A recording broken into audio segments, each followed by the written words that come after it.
मिनिटे. तिथी फाल्गुन कृष्ण दशमी शके 1947. 4 म्हणजे सुंदर विचार. एक चांगला विचार अनेक वाईट विचारांना नष्ट करतो. म्हणून आजचा सुविचार सांगत आहे स्वरा कांबळे. आजचा सुविचार. तुम्ही जिथे जाल तिथे तुमची गरज निर्माण करा. उगवणाऱ्या प्रत्येक दिवशी काही ना काही घटना घडून गेलेली असते आणि त्या उगवणाऱ्या प्रत्येक दिवसाला काही ना काही महत्त्व असते आणि म्हणून घडून गेलेल्या घटना जया देण्यासाठी आजचे दिन विशेष घेऊन येत आहे समृद्धी कांबळे. राष्ट्रीय ज्वारी महोत्सव भारत. जगाच्या कानाकोपऱ्यात दररोज काही ना काही घडत असते. तेच आपल्याला प्रसंगाप्रसंगाद्वारे समजत असते. म्हणूनच आजचे बातमीपत्र घेऊन येत आहे शर्वरी. बातम्या क्रमांक 1. पुणे जिल्ह्यातील मॉर्निंग असेंबली AI फीचर मध्ये आपल्या शाळेतील जयश्री सरके मॅडम टॉप 3 विनर्स. बातम्या क्रमांक 2. इराण अमेरिका युद्ध सुरूच. कथा म्हणजे गोष्ट किंवा कहाणी, परंतु बोधकथा म्हणजे ज्या गोष्टीतून चांगले शिकायला मिळते व योग्य तात्पर्य मिळते. म्हणून आजची बोधकथा सादर करत आहे संस्कृती सांगळे. आजच्या बोधकथेचे नाव संपत्तीचा उपयोग. एका कंजूस मनुष्याने आपल्या जवळील सर्व संपत्ती विकून आलेल्या पैशांची सोन्याची लगड बनवून घेतली व ती एका जागी पुरून ठेवली. तो मनुष्य रोज त्या सोन्याच्या लगडीकडे डोळे भरून पाहत असे व समाधान मागित असे. एका मजुराने त्याच्यावर लक्ष ठेवले व त्याला त्याचे गुपित समजले व त्याने गुपचूप ती सोन्याची लगड लांबविली व खड्डा पूर्ववत करून ठेवला. दुसऱ्या दिवशी कंजूस मनुष्य त्या जागी गेला व खड्डा उकरून काढला. रिकामा खड्डा पाहून तो जोराने ओरडू लागला. रस्त्यावरून जाणाऱ्या मनुष्याने रडण्याचे कारण विचारले. सर्व हकीकत समजल्यावर म्हणाला, बापरे, तुला दुःख करण्याचे काहीच कारण नाही. तुझ्या जवळ असलेल्या सोन्याचा तू वापर करीत नव्हतास. त्यामुळे त्या जागी एखादा दगड पुरून ठेव व त्या दगडाला सोने मानून रोज पाहत जा. तात्पर्य. मनुष्य आपल्या जवळील असलेल्या गोष्टीचा वस्तूचा उपभोग घेत नसे. अशा वस्तू असूनही त्या नसल्यासारख्याच असतात. उपभोग घेतला नाही तर त्या वस्तूच्या मालकीचा उपयोग काय. धन्यवाद. आज जगात ज्ञानाचा विस्फोट झाला आहे. आता मिळालेले ज्ञान थोड्या वेळाने क्षय होत आहे आणि या स्पर्धेच्या युगात टिकायचे असेल तर आपणाजवळ सामान्य ज्ञानाची शिदोरी असणे गरजेचे आहे. यासाठी आजची प्रश्नमंजुषा सादर करत आहे काव्या कांबळे. आजचे प्रश्न. महाराष्ट्र राज्याचे गीत कोणते आहे. अथर्व. चूक. तौरा. बरोबर. मिसाईल मॅन म्हणून कोणाला ओळखले जाते.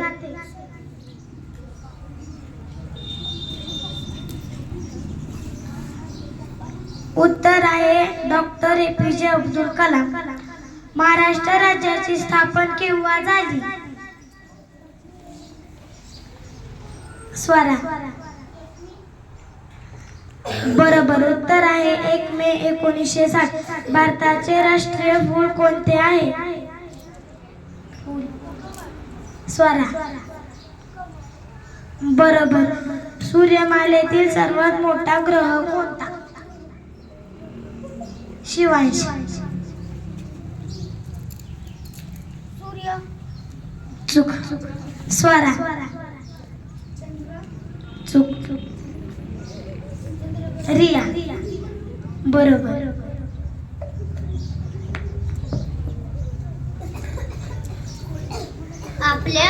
आपल्या विद्यार्थी जीवनात पाठांतराला महत्त्व असते. म्हणून आजचा उतारा पाठांतर सांगत आहे स्वरा खानकर. कर्मवीर भाऊराव पाटील यांच्याबद्दल मला अत्यंत आदर आहे. मी एकदा पुण्याला जाताना वाटेत सातारला थांबले व भाऊरावांना भेटावे म्हणून त्यांच्याकडे गेले व त्यांची भेट झाली. मला खूप समाधान वाटले. आपल्याला अभ्यास करताना डोक्याला काहीतरी चालना हवी असते, कल्पना शक्ती हवी असते. अशीच कल्पना करण्यासाठी आपल्याला कोडी विचारत आहे आजचे कोडे स्वरा ससानी. फुकट सर्वांना इंजेक्शन देतो सांगा मी कोण? रिया. बरोबर.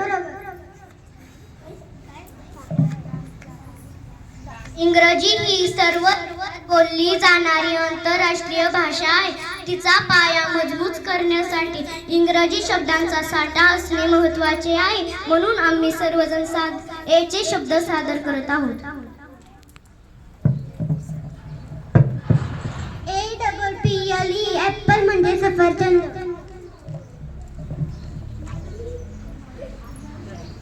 ABOUT अबाउट म्हणजे दिलेले. ANT म्हणजे ACHIEVE अचूक म्हणजे साध्य करणे. ACCPT एक्सेप्ट म्हणजे स्वीकारणे. AUGUST ऑगस्ट म्हणजे ऑगस्ट. ACT ऍक्ट म्हणजे कृती. ART आर्ट म्हणजे कला. AROUND अराउंड म्हणजे आजूबाजूला. गणितासारखा अवघड विषय पाठांतरावर आधारलेला विषय आहे. गणितामध्ये पदोपदी पाठांची गरज असते तेव्हा पाढे पाठांतर असणे गरजेचे आहे. म्हणून पाढे सादर करत आहे. 13चा पाढा काव्या. आज 13 तारीख आहे म्हणून मी 13चा पाढा म्हणत आहे. 13 × 13 = 26, 13 × 39 = 52, 13 × 5 = 65, 13 × 7 = 73, 13 × 7 = 91, 13 × 8 = 104, 13 × 9 = 117, 13 × 10 = 130. त्यानुसार 32चाही पाढा म्हणत आहे. 32 × 32, 32 × 64, 32 × 96, 32 × 128, 32 × 160, 32 × 192, 32 × 224, 32 × 256, 32 × 9 = 288, 32 × 10 = 320. थँक्यू.